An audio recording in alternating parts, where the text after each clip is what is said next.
шабуыл жасайды. Қазақ батырлары жоңғарларға қарсы соғысқа жиналады. Батырлардың арасында дау-дамай туындайды. Кім бас қолбасшы болу керек деген? Батырлар бұл жағдайда не істеу керек? Ең алдымен батырлар барлық дау-дамайлардың барлығын сыртқа шеріп қою керек. Себебі батырлар үшін елді жаулардан сақтап қалып, және де өзінің ел арасындағы дау-дамайдың барлығын шешіп, ынтымақтастықты сақтап қалу ең басты қағида деп санаймыз. Осы себеппен батырлардың барлығы өз арасында келісіп, арасындағы ең тәжірибелі халықты ұстап қала алатын мықты адамды сайлау керек деп шешім қабылдау керек. Кім бас қолбасшы болу керек? Бас қолбасшы ол жеке беделді, ақылы мен батылдығы ең жоғары деңгейде болатын адамдардың бірі болу керек деп санаймыз. Себебі батыр ол тек қана батырлығымен ғана емес, елдің бірлігін, әскердің бірлігін тұтас етіп сақтап тұру керек. Бұл жерде бізде бас қолбасшы әрине хан болады, себебі хан бүкіл мемлекеттің басында тұрған тап өкілі болғандықтан. Ал егер батырлардың дәл сол жауға шапқыншылығында бас қолбасшы батыр таңдайтын болса, біз сол кезде Қабанбай немесе Бөгенбай батырларды айта аламыз. Олар сол кездегі бірнеше жорықтарда өзгеріскен батыр. Өзінің әскерін кез келген жағдайда, қиын жағдайда ақшыға алған батырлардың бірі болып саналады. Тамаша, жарайсың. Қазақ хандығының әлеуметтік жүктелуі қазақ хандығының артығында өз би болған хан, сұлтан, би батыр. Олар дағдарыс кезінде хан жалпы анықтама береді, батыр кеңес береді. Би кеңес береді, батырлар әскери басшылықты өз мойнына алады. Жақсы, Әділбек. Батырлардың рөлі тек қана соғыс қана емес, және де халықтың ішіндегі қауіпсіздігі береді, халықтың ішіндегі жаудан қорғайды, және де соғыстарда маңызды рөл атқарады. Жақсы, бүгінгімен салыстырайықшы. Батырлар жалпылай алғанда бізде бұрында қазақ хандығы кезінде батырлар қолынан найзасын ұстап, қылышын ұстап жүрген адамдарды айтатын еді.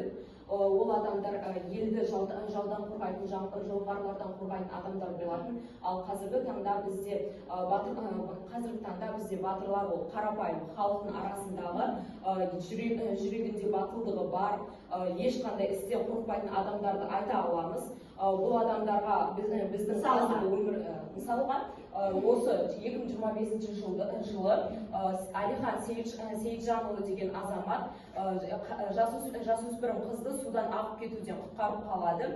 Бұл оның батырлығы мен батылдығын көрсетеді. Ол қызбен бірге кетіп қалам деген ойды ысырып қойып, сол қызға бар ынтасымен көмектесіп, оны құтқарып қала алды. Бұл адамды біз қазіргі заманның батыры ретінде келесі. Кім? Бар ма? Мысал келтіре аласыңдар ма? Қазіргі таңда батырлық ол баяғыдай қолға қол шықсақ жаба шабу емес. Ол батыр деп біз қазіргі таңда адам жанын құтқарып қалып жатқан дәрігерлерді, өмірлері маңызды емес өрт болып жатқан кезде басқаларды құтқаруға ұмтылып жатқан өрт сөндірушілерді айта аламыз. Және де әскер бізді қорғау үшін күн түн деп еңбектеніп жатқан шекарадағы және басқа да өзінің әскери қызметкерлерді айтамыз. Тамаша, дұрыс айтасың. Бар ма Шания? Әділбек, жақсы. Отыра қойыңдар онда. Керемет. Балалар, біз мағынаны ашу кезінде дәстүрлі қазақ қоғамында қазақ хандығы кезіндегі әлеуметтік топтардың жалпы рөлін, жалпы олардың институтының қалай болған, кім қандай қызмет атқарған барлығын білген сияқтымыз. Жақсы. Қазір телефондарыңа мынау ссылка тастаймын, бордбал программасымен, платформасымен не істейміз? Сол сабақты қорытындайықшы балалар. Жеке жұмыс, жылдан телефондарын алыңдар қолдарына, сөйтіп мынау тест орындайық.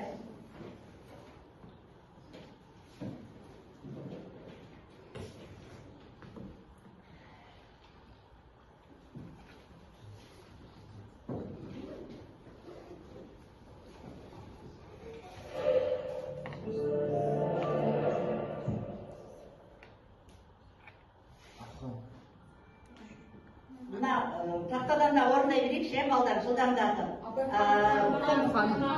Қол көтерейік, иә? Қол көтерейік. Кәусар жауап берді, хан деп. Жақсы. Дұрыс екен. Келесі.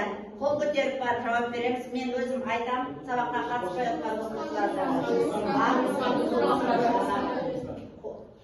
Қол көтер.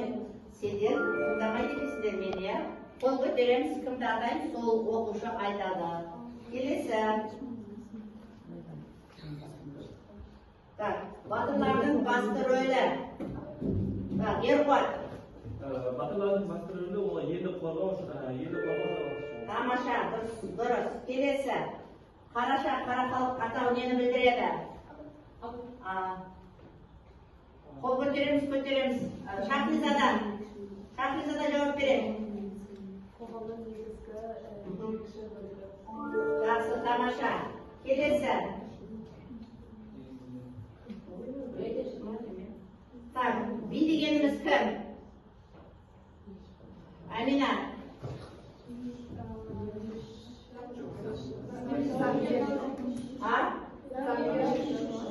Заңгер ма? Жақсы. Керемет. Келесі. Қазақ қоғамындағы жүктелу неге өлшемдері неге негізделген? Нұрай бірінші қол көтеріп сұрайықшы. Иә. Қазақ қоғамындағы әлеуметтік өлшемдерге негізделген ол тек қана біздің жасына және әскерлік байлығына мән беріледі, бірақ көбінесе жасына мән беріледі. Жасына? Жоқ қойдай нәрсе. Дәрежеге нақты жауап берсей, Нұрай.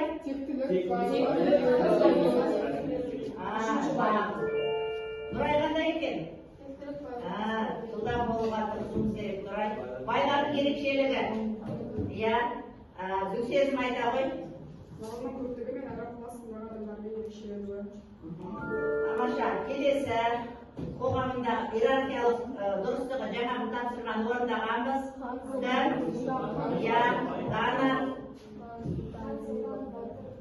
Тамаша, жақсы балалар. Енді кері байланыс жасаймыз сабағымызға, оқушылар. Кері байланыс бізде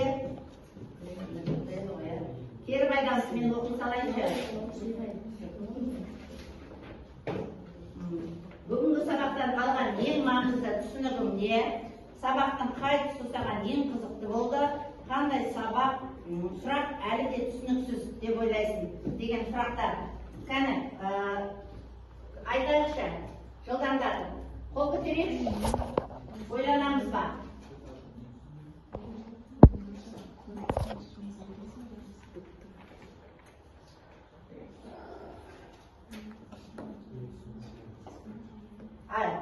Айта ғой, Кәусар. Кейін бұл сабақта ханның сұлтандардан үлкен орынға ие екен және байлардың малдарымен, малдарының санымен ерекшеленетін және қара халықтың кімнің сұлтан, кімнің хан болатын шешетінін білдім. Тамаша, жарайсың, жақсы. Амина айта ғой.